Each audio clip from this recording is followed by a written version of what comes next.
ಶರಣಾರ್ಥಿಗಳು.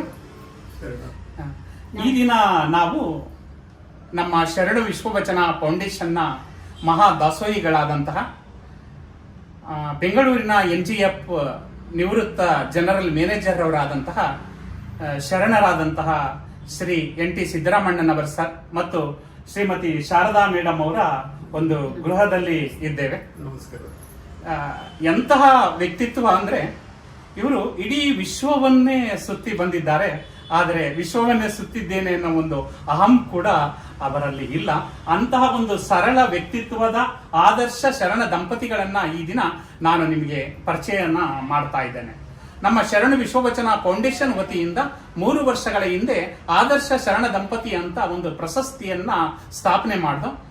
ಮೊದಲ ಆದರ್ಶ ಶರಣ ದಂಪತಿಗೆ ಪುರಸ್ಕೃತರಾದಂತವರೇ ಶರಣರಾದಂತಹ ಶ್ರೀ NT ಸಿದ್ದರಾಮಣ್ಣನವರ ಸರ್ ಮತ್ತೆ ಶ್ರೀಮತಿ ಶಾರದಾ ಮೇಡಮ್ ಅವರು. ಇವರು ಸಾವಿರಾರು ಜನರಿಗೆ ಉದ್ಯೋಗವನ್ನ ಕೊಡಿಸಿದ್ದಾರೆ. ಇವರು ಉದ್ಯೋಗ ಕೊಡಿಸಿರುವಂತಹ ಅನೇಕರು ಮತ್ತು ಅವರ ಮಕ್ಕಳು ವಿದೇಶದಲ್ಲಿ ನೆಲೆಸಿದ್ದಾರೆ. ಅಂದ್ರೆ ಆ ಒಂದು ವಿಷಯವನ್ನ ಕೇಳೋದಕ್ಕೆ ನಮಗೆ ಕರುಣಾನಂದ ಆಗುತ್ತೆ. ಅಂತಹ ಒಂದು ಆದರ್ಶ ದಂಪತಿಗಳು, ಪುಣ್ಯ ದಂಪತಿಗಳ ಮನೆಯಲ್ಲಿ ನಾವಿದ್ದೇವೆ. ಅವರನ್ನ ಒಂದು ಸ್ವಲ್ಪ ಮಾತನಾಡಿಸಬೇಕು ಅನ್ನೋ ಒಂದು ಆಶಯ ಉಂಟಾಗಿ ಈ ಒಂದು ಸಂದರ್ಶನವನ್ನ ಮಾಡ್ತಾ ಇದ್ದೇವೆ. ಶರಣಾರ್ಥಿಗಳು ಸರ್, ಶರಣಾರ್ಥಿಗಳು ಮೇಡಮ್. ಸರ್, 60ಕ್ಕೂ ಹೆಚ್ಚು ವರ್ಷ ನೀವು ಆದರ್ಶ ದಾಂಪತ್ಯವನ್ನ ನಡೆಸಿದ್ದೀರಾ. 63 ವರ್ಷ ನೋಡಿ, 63 ವರ್ಷ ದಾಂಪತ್ಯವನ್ನ ನಡೆಸಿದ್ದಾರೆ. ನಮ್ಮ ಜೇಡರ ದಾಸಿಮಯ್ಯನವರು ಒಂದು ವಚನವನ್ನೇ ಹೇಳ್ತಾರೆ, ಬಂಧುದ ನರಿದು ಬಳಸುವಳು, ಬಂಧುದ ಪರಿಣಾಮಿಸುವಳು, ಬಂಧು ಬಳಗವ ಮರೆಸುವಳು, ದುಗ್ಗಳೆಯ ತಂದು ಬದುಕಿದನು ಕಾಣ ರಾಮನಾಥ ಅಂತ ಹೇಳ್ತಾರೆ ಜೇಡರ ದಾಸಿಮ. ಹಂಗೆ ನೀವು ಕೂಡ ಶಾರದಾ ಮೇಡಮ್ ಅವ್ರನ್ನ ತಂದು ಅಂತಹ ಒಂದು ಪ್ರೀತಿಯನ್ನ ಕಂಡಿದ್ದೀರಾ. ಈ ಒಂದು ಆದರ್ಶ ದಾಂಪತ್ಯದ ಮತ್ತು ನೀವಿಬ್ರು ಕೂಡ ಒಬ್ಬರನ್ನ ಒಬ್ರು ಬಿಟ್ಟಿರೋದಿಲ್ಲ. ಇಲ್ಲಿಗೆ ಹೋದ್ರು ಕೂಡ ಜೊತೆಯಾಗಿ ಆದರ್ಶ ದಂಪತಿಗಳಾಗಿ ಹೋಗ್ತೀರಾ. ಈ ಒಂದು ಆದರ್ಶ ದಾಂಪತ್ಯದ ಗುಟ್ಟೇನು ಸರ್? ಗುಟ್ಟು ಇಷ್ಟೇ, ನಾನು ಒಬ್ಬನೇ ಯಾವ ಎಂಜಾಯ್ಮೆಂಟ್ ಆದ್ರೂ ಒಬ್ಬನೇ ಅನುಭವಿಸೋದು ಅಷ್ಟು ಸೂಕ್ತವಲ್ಲ. ನನ್ನ ಜೊತೆಗೆ ನನ್ನ ಹೆಂಡತಿ ಆದವಳು ನನ್ನ ಸಹಭಾಗಿಯಾಗಿ ಬಂದ ಮೇಲೆ ಅವಳು ಈಕ್ವಲ್ ಆಗಿ ಆ ಒಂದು ಸಂತೋಷವನ್ನು, ಭಾಗ್ಯವನ್ನು ಅನುಭವಿಸ್ಬೇಕು ಅಂತ ನಾನು ಹೋದಲ್ಲಿ ಎಲ್ಲನೂ ಎಲ್ಲಿ ಹೋದಲ್ಲಿ ಅಲ್ಲೇ ನನ್ನ ಹೆಂಡತಿನ ಕರ್ಕೊಂಡು ಹೋಗಿದ್ದೀನಿ. ಇಡೀ ವರ್ಲ್ಡೇ ಸುತ್ತಾಕ್ಸಿದ್ದೀನಿ ನಾನು ಹೋದಲ್ಲೆಲ್ಲ. ಭಾಳ ಸಂತೋಷ ಪಡ್ತೇನೆ. ಆಕೆ ಇದ್ದಾಗ ನನಗೆ ಇನ್ನೂ ಹೆಚ್ಚೆಚ್ಚಿಗೆ ಸ್ಫೂರ್ತಿ ಬರುತ್ತೆ. ಮಾತಾಡ್ತೇವೆ, ಜೊತೆಗೆ ಒಬ್ರಿಗೊಬ್ರು ಡಿಸ್ಕಸ್ ಮಾಡ್ತೇವೆ, ನಗುತ್ತೇವೆ, ಎಂಜಾಯ್ ಮಾಡ್ತೇವೆ, ನೋಡ್ತೇವೆ. ಎಲ್ಲ ನೋಡಿದಾಗಲೂ ಇಬ್ರು ಸಂತೋಷವಾಗಿರೋದ್ರಿಂದ ನಮಗೆ ಟೈಮು ದಿವಸ ಹೋಗಿದ್ದೇ ಗೊತ್ತಾಗಲ್ಲ. ಹೀಗಾಗಿ ಮತ್ತು ನಾನು ಹೋದಾಗೆಲ್ಲ ಎಲ್ಲಿ ಹೋದ್ರು ನನ್ನ ತಿಂಡಿ, ಊಟ ಎಲ್ಲ ಕೇರ್ ತಗೊಳ್ಳೋದು ಅವಳೇ ಮೇಲೆ ತಗೊಳ್ಳೋದು. ಅದು ಒಂದು ಪ್ರಾಬ್ಲಮ್ ಇಲ್ಲ ನನಗೆ. ಹೀಗಾಗಿ ಎಲ್ಲ ರೀತಿಯಿಂದನೂ ಅವಳಿಗೆ ನಾನಿರೋದ್ರಿಂದ ಅವಳಿಗೂ ಅನುಕೂಲ, ನನ್ನಿಂದ ನಾನಿರೋದ್ರಿಂದ ಅವಳಿಗೂ ಒಂದ್ಸಲ ಸಂತೋಷ. ಹೀಗಾಗಿ ಗಂಡ ಹೆಂಡತಿ ನಾವು ಎಲ್ಲಿ ಬಿಟ್ಟು ಒಬ್ರಿಗೊಬ್ರು ಹೋಗಿಲ್ಲ. ತುಂಬಾ ಧನ್ಯವಾದಗಳು ಸರ್. ಮೇಡಮ್, ಸರ್ ಕೂಡ ನಿಮ್ಮನ್ನ ಅಷ್ಟೇ ಚೆನ್ನಾಗಿ ನೋಡ್ಕೊತಾ ಇದ್ದಾರೆ. ಯಾಕಂದ್ರೆ ಆಸ್ಪತ್ರೆಯಲ್ಲೂ ಕೂಡ ನಾವು ನಿಮ್ಮನ್ನ ಭೇಟಿ ಮಾಡ್ದೋ, ಅಲ್ಲಿ ಸರ್ ನಿಮ್ಮ ಸೇವೆಯನ್ನ ಮಾಡ್ತಾ ಇದ್ರು. ನಿಜವಾಗ್ಲೂ ಕೂಡ ಅದನ್ನ ನೋಡಿ ನಮ್ಗೆ 2 ಕಣ್ಣು ತುಂಬಿ ಬಂದು. ಆ ಒಂದು ಸರ್ ನಿಮ್ಮ ಅಷ್ಟೊಂದು ಚೆನ್ನಾಗಿ ನೋಡ್ಕೊಳ್ಳೋದಕ್ಕೆ ಕಾರಣ ಅವರು ನಾವು ಇಬ್ರು ಗಂಡ ಹೆಂಡತಿ ಅಂದ್ರೆ ಅಷ್ಟು ಒಟ್ಟಿಗೆ ಇರ್ತೀವಲ್ಲಮ್ಮ. ಎಲ್ಲ ಮಕ್ಕಳಿಗೂ ಗೊತ್ತು, ಎಲ್ಲ ಗೊತ್ತು, ಒಬ್ರಿಗೊಬ್ರು ಬಿಟ್ಟಿರಲ್ಲ ಅಂತ. ನಮ್ಮ ಮಕ್ಕಳು ಎಲ್ಲಾರು ಬಂದ್ರಮ್ಮ ಅಂದ್ರೆ, ಅಯ್ಯೋ ಅಪ್ಪಾಜಿ ಬಿಟ್ಟು ಬರಲ್ಲಮ್ಮ, ನೀವು ಬರಬೇಡಿ ಅಂತ ಹೇಳ್ತಾರೆ. ಅಷ್ಟು ಇದ್ರಾಗಿದ್ವಿ. ಅವರು ಎಲ್ಲಿ ಹೋದ್ರು ಒಬ್ರೇ ಹೋಗೋದೇ ಇಲ್ಲ. ಎಲ್ಲೋದ್ರು ಬಾ ಜೊತೆಗೆ, ಯಾವ ಪ್ಲೇಸ್ಗರ ಹೋಗ್ಲಿ, ಒಂದು ಬೀಚ್, ಅವ್ರು ಹೋಗಿದ್ದು ಒಂದು ಮದುವೆ ಕೂಡ ಹೋಗಲ್ಲ ಅವರು. ಎಲ್ಲೋದ್ರು ಅವ್ರೊಬ್ಬರೇ ಹೋದ್ರೆ ನಾನು ಎಲ್ಲಿ ಅಂತ ಕೇಳ್ತಾರೆ, ನಾನು ಒಬ್ಬಳೇ ಹೋದ್ರೆ ಸಿದ್ದರಾಮಣ್ಣ ಅವ್ರು ಎಲ್ಲಿ ಅಂತ ಕೇಳ್ತಾರೆ. ಆ ಥರ ದೇವ್ರ ದಯದಿಂದ ಇಬ್ರು ಅಷ್ಟು ಚೆನ್ನಾಗಿದ್ವಿ. ಅವ್ರು ನನ್ನ ತುಂಬ ಚೆನ್ನಾಗಿ ನಾನು ನೋಡ್ಕೋತಾರೆ. ನನಗೆ ಒಳ್ಳೆ ದೇವ್ರಂತ ಗಂಡ ಸಿಕ್ಕಿದ್ದಾರೆ. ನಾನು ಯಾವ ಜನ್ಮದ ಪುಣ್ಯ ಮಾಡಿದ್ದೀನೋ ಗೊತ್ತಿಲ್ಲ, ಅಂತ ಗಂಡ ಸಿಕ್ಕಿದ್ದಾರೆ. ಇನ್ನೇನು ಬೇಕ್ರಿ, ನಾವು ಒಳ್ಳೆ ಮಕ್ಕಳು, ಒಳ್ಳೆ ಗಂಡ ಸಿಕ್ಕಿದ್ದಾರೆ. ಅದಕ್ಕಿಂತ ಹೆಚ್ಚಿಗೆ ಏನೂ ದೇವ್ರ ಹತ್ರ ನಾನು ಕೇಳ್ಕೊಳ್ಳಲ್ಲ. ಒಂದು ಸಿಂಪಲ್ ಎಕ್ಸಾಂಪಲ್ ಅಂದರೆ, ನನಗೆ ಕಾರ್ಡ್ಸ್ ಆಡ್ಲಿಕ್ಕೆ ಬರ್ತಾ ಇರಲಿಲ್ಲ, ಅವಳಿಗೆ ಶಟ್ಲ್ ಆಡ್ಲಿಕ್ಕೆ ಬರ್ತಾ ಇರಲಿಲ್ಲ. ನಾನು ಬೆಳಗ್ಗೆ ಫ್ಯಾಕ್ಟ್ರಿಗೆ ಹೋಗ್ಬೇಕಾದ್ರೆ 7-4 ಗಂಟೆ ಶಟ್ಲ್ ಆಡಿ ಹೋಗ್ಬೇಕಿತ್ತು. ನನಗೆ ಪಾರ್ಟ್ನರ್ ಸಿಕ್ಕದು ಭಾಳ ಕಷ್ಟ ಆಗಿರೋದು. ಅವಾಗ ನಾನು ಸಜೆಸ್ಟ್ ಮಾಡಿದೆ, ನೋಡು ನೀನು ಬೆಳಿಗ್ಗೆ ನನಗೆ ಪಾರ್ಟ್ನರ್ ಆಗ್ಬಿಟ್ಟು ನನ್ನ ಜೊತೆಗೆ ಶಟಲ್ ಆಡ್ಲಿಕ್ಕೆ ಬಾ ನೀನು 7 ಗಂಟೆಗೆ, ನಾನು ಸಾಯಂಕಾಲ ಕಾರ್ಡ್ಸ್ ಕಲ್ತ್ಬಿಟ್ಟು ಸಾಯಂಕಾಲ ಕಾರ್ಡ್ಸ್ ಆಡ್ಲಿಕ್ಕೆ ನಿನ್ ಜೊತೆ ಬರ್ತೇನೆ ಕ್ಲಬ್ಗೆ ಅಂತ ಅಂದ್ಬಿಟ್ಟು ಆಕೆ ಶಟಲ್ ಕಲ್ತ್ಲು, ನಾನು ಕಾರ್ಡ್ಸ್ ಕಲ್ತೆ, ಇಬ್ರು ಶಟಲ್ ಆಡ್ತಾ ಇದ್ವಿ, ಆಮೇಲೆ ಇಬ್ರು ಕಾರ್ಡ್ಸ್ ಆಡ್ತಾ ಇದ್ವಿ. ಎಂತಹ ಅನನ್ಯ ದಾಂಪತ್ಯ ಸರ್. ಸರ್, ನಮ್ಮ ಶರಣ ಧರ್ಮದಲ್ಲಿ ಈ ನಮ್ಮ ಜೀವನ ಮುಗಿದು ನಾವು ಹೋಗ್ತೀವಲ್ಲ, ಆ ಟೈಮಲ್ಲಿ ಸ್ವರ್ಗ ನರಕ ಅಂತ ಹೇಳ್ತಾರೆ. ಆದ್ರೆ ಶರಣ ಆದ್ರೂ ಅದನ್ನ ಅಲ್ಲಗೆಳಿತಾರೆ. ಅಂದ್ರೆ ಅವ್ರು ಹೇಳೋದು ದೇವಲೋಕ ಮರ್ತ್ಯಲೋಕವೆಂಬುದು ಬೇರಿಲ್ಲ ಕಾಣಿರೋ, ಸತ್ಯವನ್ನು ನುಡಿಯುವುದೇ ದೇವಲೋಕ, ಮಿಥ್ಯವನ್ನು ನುಡಿಯುವುದೇ ಮರ್ತ್ಯಲೋಕ, ಆಚಾರವೇ ಸ್ವರ್ಗ ಅನಾಚಾರವೇ ನರಕ ಅಂತಾರೆ. ನೀವು ಎಷ್ಟು ಇಲ್ಲಿ ಒಳ್ಳೆ ಅನನ್ಯತೆ ಜೀವನವನ್ನ ನಡೆಸಿದಿರೋ ಅದೇ ಸ್ವರ್ಗ, ಅದೇ ದೇವಲೋಕ. ಅಂತಹ ಸ್ವರ್ಗ ದೇವಲೋಕವನ್ನ ನೀವು ಮನೆಯಲ್ಲೇ ಸೃಷ್ಟಿ ಮಾಡ್ಕೊಂಡಿದ್ದೀರಾ. ಮತ್ತೆ ಸರ್, ನೀವು ಎಲ್ಲ ಅನೇಕ ಕಡೆ ಹೋದಾಗ ಅನೇಕ ದಾಸೋಹವನ್ನ ಮಾಡಿದ್ದೀರಾ ಸರ್. ಅನೇಕ ವಿಭೂತಿಪುರ ಮಠದಲ್ಲೂ ಕೂಡ ಸ್ಕಾಲರ್ಶಿಪ್ ಕೊಡ್ತಾ ಇದ್ದೀರಾ. ಮೊನ್ನೆ ನಾನು 122ನೇ ಶಾಲೆಗಳೆಡೆಗೆ ವಚನಗಳನೆಡೆಗೆ SK ಪಬ್ಲಿಕ್ ಸ್ಕೂಲ್ ಬೊಮ್ಮಸಂದ್ರಕ್ಕೆ ಕರ್ಕೊಂಡು ಹೋದ ನಿಮ್ಮನ್ನ. ಅಲ್ಲೂ ಕೂಡ ಸ್ಕಾಲರ್ಶಿಪ್ ನ ಅನೌನ್ಸ್ ಮಾಡಿ ಬಂದ್ರಿ. ಸುಮಾರು ಮಕ್ಕಳಿಗೆ ನೀವು ಸ್ಕಾಲರ್ಶಿಪ್ ಕೊಡ್ತೀನಿ ಅಂತ ಹೇಳ್ತಾ ಇದ್ದೀರಾ. ಈ ರೀತಿ ಮಕ್ಕಳಿಗೆ ನೀವು ದಾಸೋಹವನ್ನ ಮಾಡಬೇಕು, ಆ ಮಕ್ಕಳಿಗೆ ಬಾಳಿಗೆ ಬೆಳಕಾಗ್ಬೇಕು ಅಂತ ಮನಸ್ಸಿನಲ್ಲಿ ಹೇಗ್ ಬಂತು ಸರ್ ನಿಮ್ಗೆ? ಅದು ಹೇಗೆ ಬಂತು ಅಂದರೆ, ನಾನು ಭಾಳ ಕಷ್ಟದಲ್ಲಿ ಬೆಳೆದು ಬಂದಿದ್ದೀನಿ. ನಾನು ವಾರದ ಮನೆಗೆ ಊಟ ಮಾಡ್ತಾ ಇದ್ದೆ. ಪ್ರತಿ ಒಂದು ದಿವಸ ಒಂದೊಂದು ಮನೆಯಲ್ಲಿ ಊಟ ಮಾಡಬೇಕಿತ್ತು. ಒಂದು ಮನೆಯಲ್ಲಿ ಹೋದಾಗ ಊಟ ರೆಡಿ ಇರೋದು, ಇನ್ನೊಂದು ಮನೆಯಲ್ಲಿ ಊಟ ರೆಡಿ ಇರ್ತಾ ಇರಲಿಲ್ಲ. ಮತ್ತೊಬ್ಬರಿಗೆ ಏನೋ ಮನೆಯಲ್ಲಿ ಜಗಳ ಆಗಿಬಿಟ್ಟು ಅವರು ಮನೆಯಲ್ಲಿ ಅಡುಗೆ ಮಾಡಿರಲಿಲ್ಲ, ಸರಿಯಾಗಿ ತಿನ್ನಕ್ಕೆ ಬಂದ ಈ ಟೈಮ್ಗೆ ನಮ್ಮ ಅಡುಗೆನೇ ಮಾಡಲಿಲ್ಲ ಅಂತ ಬೈಯೋರು. ಆವಾಗ ನೀರು ಕುಡಿದ್ಬಿಟ್ಟು ಕ್ಲಾಸ್ಗೆ ಹೋಗ್ತಾ ಇದ್ದೆ. ಭಾಳ ಕಷ್ಟ ಅನುಭವಿಸ್ಬಿಟ್ಟು ನಾನು ಮೇಲೆ ಬಂದು 3 ವರ್ಷ ಬಸ್ ಕಂಡಕ್ಟರ್ ಆಗಿ ಕೆಲಸ ಮಾಡಿ, ಅಲ್ಲಿಂದ ಎಜುಕೇಷನ್ ಯಾರೋ ಪುಣ್ಯಾತ್ಮರು ಬಸ್ನಲ್ಲಿ ನೋಡ್ಬಿಟ್ಟು ನೀನು ಇಷ್ಟು ಪ್ರಾಮಾಣಿಕತೆಯಿಂದ ಬಸ್ ಕಂಡಕ್ಟರ್ ಕೆಲಸ ಮಾಡ್ತಾ ಇದೀಯಾ, ನೀನು ಓದೋಕೆ ಇಷ್ಟ ಇರಲಿಲ್ವಾ ಅಂತಂದರು. ಇತ್ತು, ಬಟ್ ಬಡತನ ಹೇಳೋಕ್ಕಾಗಲ್ಲ ಅಂತ ಅವರು ಹಂಗಾರೆ ಒಂದು ಚೀಟಿನಲ್ಲಿ ಬರೆದು ಕೊಡ್ತಾನೆ. ಆ ಟಿಕೆಟ್ ಮೇಲೆ ನಾನು ಒಂದು ನಂಬರ್ ಬರೆದು ಕೊಟ್ಟೆ, ಚೆನ್ನಪ್ಪ ಅಂತ ಅಂದ್ಬಿಟ್ಟು ದಾವಣಗೆರೆನಲ್ಲಿದ್ದಾರೆ, ನೀವು ಹೋಗಿ ನೋಡಿ ಅವ್ರು ಹೆಲ್ಪ್ ಮಾಡ್ತಾರಂತ. ಅದೇ ಟಿಕೆಟ್ ತಗೊಂಡು ದಾವಣಗೆರೆಗೆ ಬಂದೆ. ಅಲ್ಲಿ ಅವ್ರು ಕಂಡೆ, ಆ ಚೆನ್ನಪ್ಪನವ್ರು ನನಗೆ ಒಂದು ಡಿಪ್ಲೊಮಾ ಸೀಟ್ ಕೊಡಿಸಿದ್ರು. ಅಲ್ಲಿಂದ ಡಿಪ್ಲೊಮಾ ಮಾಡಿದೆ. ಡಿಪ್ಲೊಮಾ ಮುಗಿಸಿ ರ್ಯಾಂಕ್ ಬಂದೆ. ಅಲ್ಲಿಂದ ಮತ್ತು ಮುಂದೆ ಅಲ್ಲಿ ನಮ್ಮ ವಾರ್ಡನ್ ಇದ್ದವರು, ನೀನು ಭಾಳ ಇಂಟೆಲಿಜೆಂಟು, ಇದರಲ್ಲಿ ಅಷ್ಟು ಬೆಳೀಲಿಕ್ಕೆ ಮೇಲೆ ಬರಲಿಕ್ಕೆ ಆಗೋದಲ್ಲ ಡಿಪ್ಲೊಮಾದಲ್ಲಿ, ನೀನು ಎಂಜಿನಿಯರಿಂಗ್ ಸೀಟ್ ಸಿಕ್ಕಿದ್ರೆ ಹೈ ಪೋಸ್ಟಿಗೆ ಹೋಗ್ಬೋದಾಗಿತ್ತು ಅಂತಂದರು. ಆಮೇಲೆ ಏನು ಮಾಡಬೇಕು ಅಂತ ಅವ್ರು ಹೇಳಿದ್ರು, ಒಂದೇ ಒಂದಿದೆ AMI ಅಂತ ಬೆಂಗಳೂರಿನಲ್ಲೇ ಇದೆ, ಅಲ್ಲಿ ಹೋಗಿ ಅದನ್ನ ಪಾಸ್ ಮಾಡಿದರೆ ಈಕ್ವಲೆಂಟ್ BE ಅದನ್ನ ಪಾಸ್ ಮಾಡಿದರೆ ನೀವು ಯಾವ ಪೋಸ್ಟಿಗೆ ಹೋಗ್ಬೋದು ಅಂದರು. ಅದು ತಲೆಯೊಳಗೆ ಬಂದಮೇಲೆ ಬೆಂಗಳೂರಿಗೆ ಬಂದೆ. ನೋಡಿ ಬೆಂಗಳೂರಿಗೆ ಬಂದಮೇಲೆ ಈ ಬೆಂಗಳೂರಿನಲ್ಲಿ ಇರೋಕ್ಕಾಗುತ್ತಾ ಇಷ್ಟೊಂದು ಖರ್ಚು ಮಾಡಿಕೊಂಡು ನಾನು ಅಂತಂದು.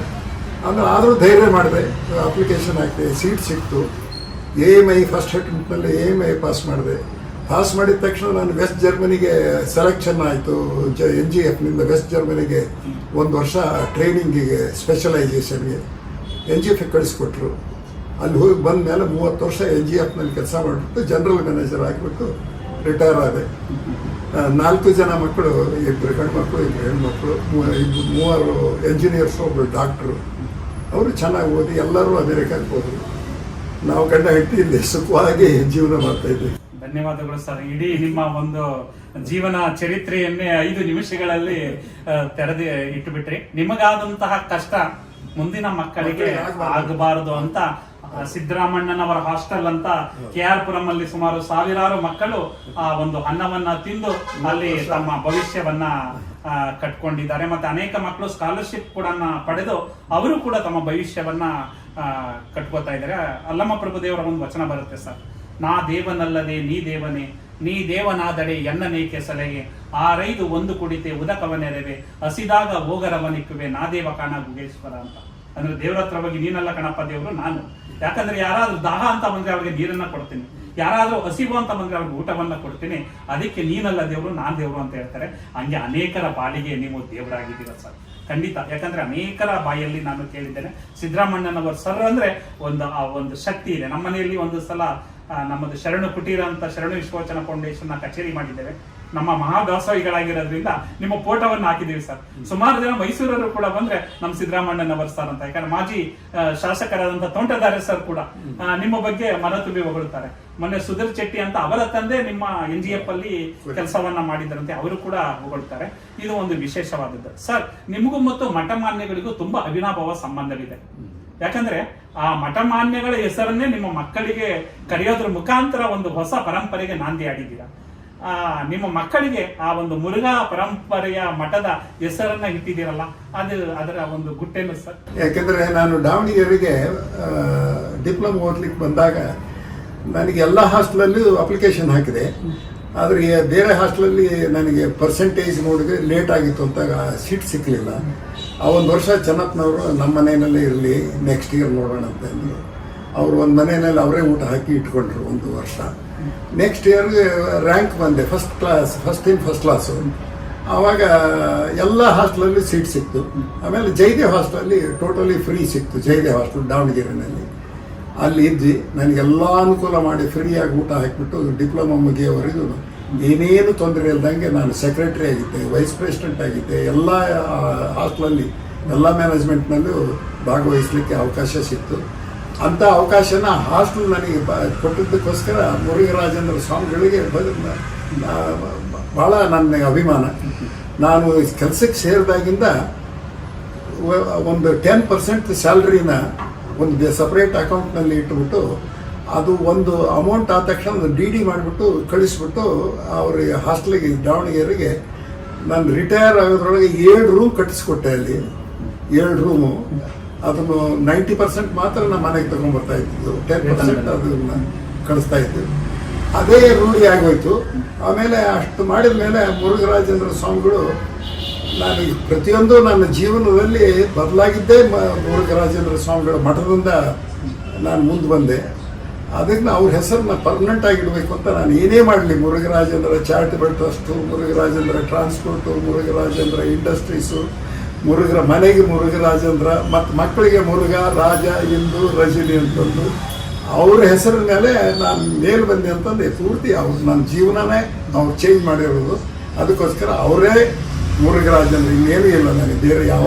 ಅಲ್ಲೂ ಅಷ್ಟೇ ಮಕ್ಕಳ ಹೆಸರಿಗೆ ಎಲ್ಲ 4 ಮಕ್ಕಳು, ನಾವಿಬ್ರು ನಮ್ಮ ತಂದೆ ಹೆಸರಿಗೊಂದು 7 ರೂಮ್ ಕಟ್ಟಿದ್ದೀವಿ ಅಲ್ಲಿ ದಾವಣಗೆರೆಯಲ್ಲಿ ಸ್ಟೂಡೆಂಟ್ಗಳಿಗೆ. ಬಹಳ ಕಡಿಮೆ ಸಂಬಳ ಆದ್ರೂ ಒಂದು 90% ಮಾತ್ರ ಮನೆ ತರೋದು. ಇಷ್ಟೇ ಇಷ್ಟೇ ನಿಮ್ಮ ಯಜಮಾನ್ರ ಸಂಬಳ ಇಷ್ಟೇನೆ, ಇದರಲ್ಲೇ ಮ್ಯಾನೇಜ್ ಮಾಡ್ಬೇಕು. ಉಳಿದ 10% ಹೋಯ್ತರು. ಅದು ಇವತ್ತಿಗೂ ಅಷ್ಟೇ. ನಮ್ಮ ಅವತ್ತು 30 ವರ್ಷದಿಂದ ಆ 30 ವರ್ಷದಲ್ಲಿ 7 ರೂಮು ಅಲ್ಲಿಗೆ ಇವತ್ತು ಪರ್ಮನೆಂಟ್ ಆಗಿ ಅಲ್ಲೇ ಇದೆ. ಸರ್, ಇಂದಿನ ಧನ್ಯವಾದಗಳು ಸರ್. ಇಂದಿನ ಕಾಲಘಟ್ಟದಲ್ಲಿ ಸರ್ ತಂದೆ ತಾಯಿ ಮಕ್ಕಳು ಎಲ್ಲ ಇಲ್ಲೇ ಇರ್ತಾರೆ. ಅಂದರೆ ಬೆಂಗಳೂರಲ್ಲೇ ಇರ್ಬೋದು, ಮೈಸೂರಲ್ಲೇ ಇರ್ಬೋದು, ಇಡೀ ಕರ್ನಾಟಕದಲ್ಲೇ ಇರ್ಬೋದು.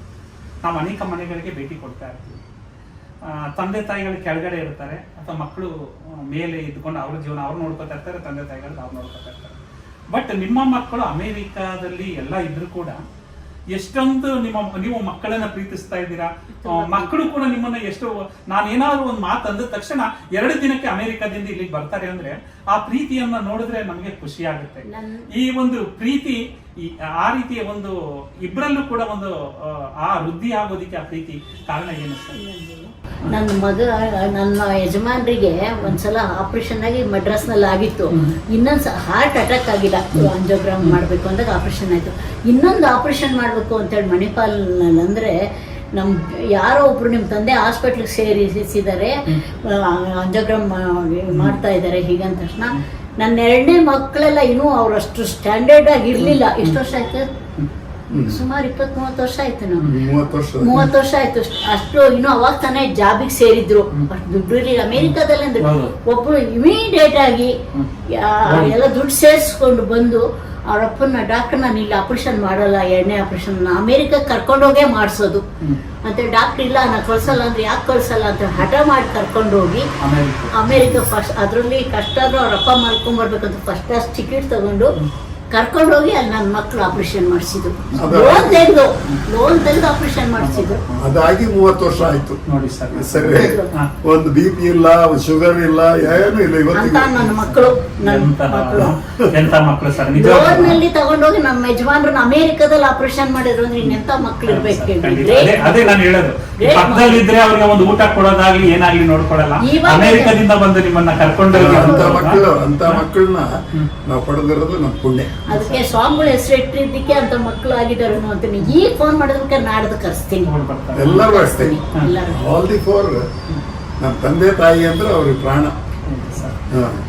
ತುಂಬಾ ಖುಷಿ ಆಯ್ತು ಸರ್. ಯಾಕಂದ್ರೆ ಹೀಗೆ ನಿಮ್ಮ ಜೊತೆ ಮಾತಾಡ್ತಾ ನಿಮ್ಮ ಬೆಳೆದು ಬಂದ ದಾರಿ ಮತ್ತು ನೀವು ಮುರುಘಾ ಮಠದ ಜೊತೆಗೆ ಇರುವಂತಹ ನಿಮ್ಮ ಸಂಬಂಧ, ನಿಮ್ಮ ಮಕ್ಕಳ ಬಗ್ಗೆ ಮತ್ತು ನಿಮ್ಮ ಸಮಾಜ ಸೇವೆಯ ಬಗ್ಗೆ ಇನ್ನೂ ಕೂಡ ಹೆಚ್ಚು ಮಾತನಾಡಬೇಕು ಅನ್ಸುತ್ತೆ. ಆದ್ರೂ ಕೂಡ ಈ ಒಂದು 10-15 ನಿಮಿಷಗಳಲ್ಲೇ ಇಡೀ ನಿಮ್ಮ ಜೀವನದ ವೃತ್ತಾಂತವನ್ನೇ ಕಟ್ಕೊಟ್ಟಿದ್ದೀರಾ. ನಿಮ್ಮಿಂದ ಇನ್ನೂ ಕೂಡ ಅನೇಕ ಮಕ್ಕಳು ಅನುಕೂಲವನ್ನ ಪಡಿತಾ ಇದ್ದಾರೆ.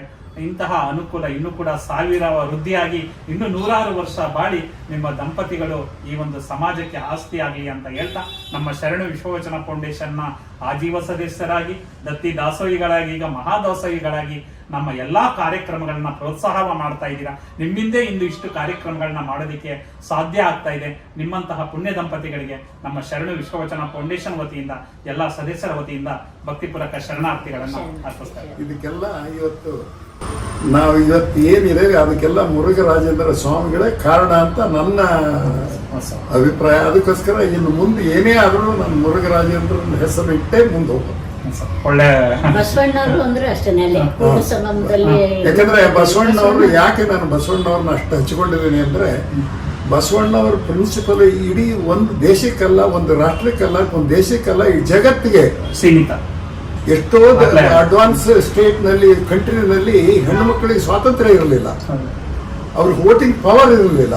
ಅಂತ ಕಾಲದಲ್ಲಿ ಬಸವಣ್ಣ ಅನುಭವ ಮಂಟಪದಲ್ಲಿ ಹೆಣ್ಣು ಮಕ್ಕಳು ಗಂಡು ಮಕ್ಕಳು ಈಕ್ವಲ್ಲು, ಜಾತಿ ಇಲ್ಲ, ಹುಟ್ಟಿದ ಮೇಲೆ ಮನುಷ್ಯನಾಗ್ಲಿ ಹೆಣ್ಣು ಗಂಡು ಎರಡೇ ಇರೋದು ಡಿಫರೆನ್ಸು, ಬೇರೆ ಜಾತಿ ಇಲ್ಲ, ಹುಟ್ಟಿದ ಮೇಲೆ ಎಲ್ಲ ಒಂದೇ ಅಂತ ಮಾಡಬೇಕು ಒಂದು ಪ್ರಿನ್ಸಿಪಲ್ ಮಾಡಿದಾರಲ್ಲ, ಅದನ್ನ I like it so much. ಇದು ಇವತ್ತು ದೇಶಕ್ಕಲ್ಲ, ಇಡೀ ವಿಶ್ವಕ್ಕೆ ಇದು ಈ ಪ್ರಿನ್ಸಿಪಲ್ ಎಲ್ಲರೂ ಬೇಡ್ತಾ ಇರೋದು ಅದನ್ನೇ. ಖಂಡಿತ ಸರ್. ಅಂತದ್ನ 12ನೇ ಶತಮಾನದಲ್ಲಿ ಬಸವಣ್ಣ ಮಾಡಿದ್ದಾರೆ. ಅದನ್ನು ಪ್ರಚಾರ ಮಾಡಲಿಕ್ಕೆ ಇಲ್ಲಿವರೆಗೆ ಯಾರು ಇರಲಿಲ್ಲ. ನಿಮ್ಮಂಥವ್ರು ಪುಣ್ಯಾತ್ಮರು ಈಗ ಬಂದಿದ್ದೀರಿ, ಹುಟ್ಟಿದಿರಿ. ಈಗ ನಿಮ್ಮ ಪ್ರಚಾರ ಇಡೀ ಜಗತ್ತಿಗೆ ಸೇರ್ಲಿ, ಅದು ಇಡೀ ಜಗತ್ತಿನಲ್ಲಿ ಇರೋರಿಗೆಲ್ಲ ಅನುಕೂಲ ಆಗಲಿ ಅಂತ ಅಂದ್ಬಿಟ್ಟು ನಾನು ದೇವರಲ್ಲಿ ಪ್ರಾರ್ಥಿಸ್ತೀನಿ. ನಿಮ್ಮ ಆಶೀರ್ವಾದ ಇದೇ ರೀತಿ ಸದಾ ಇರಲಿ ಸರ್. ನಿಮ್ಮ ಒಂದು ಪ್ರೋತ್ಸಾಹದಿಂದ ನಾವು ಕೂಡ ಇನ್ನೂ ಹೆಚ್ಚು ಚಟುವಟಿಕೆಗಳನ್ನ ಮಾಡ್ತೀವಿ ಅಂತ ಭರವಸೆಯನ್ನ ಕೊಡುತ್ತಾ, ನಮ್ಮ ವೀಕ್ಷಕರಿಗೆ ನಿಮ್ಮಂತಹ ಒಂದು ಪುಣ್ಯ ದಂಪತಿಗಳ ಪರಿಚಯ ಮಾಡಿ, ಅವರ ತಂದೆ ತಾಯಿಗಳನ್ನು ಕೂಡ, ಯಾರು ಮಕ್ಕಳು ತಂದೆ ತಾಯಿಗಳನ್ನ ಕಂಡ್ರೆ ಒಂದು ಸ್ವಲ್ಪ ಆಗೋದಿಲ್ವೋ ಅವರು ಕೂಡ ಇದರಿಂದ ಪ್ರೇರಣೆಯಾಗಿ ಅವ್ರ ತಂದೆ ತಾಯಿಗಳನ್ನ ಚೆನ್ನಾಗಿ ನೋಡ್ಕೊಳ್ಳಿ ಅಂತ ಹಾರೈಸ್ತಾ, ನಿಮಗೂ ಕೂಡ ನಮ್ಮ ಒಂದು ಸಂದರ್ಶನದಲ್ಲಿ ಭಾಗವಹಿಸೋದಕ್ಕೆ ಧನ್ಯವಾದಗಳನ್ನ. ಶರಣಾರ್ಥಿಗಳು.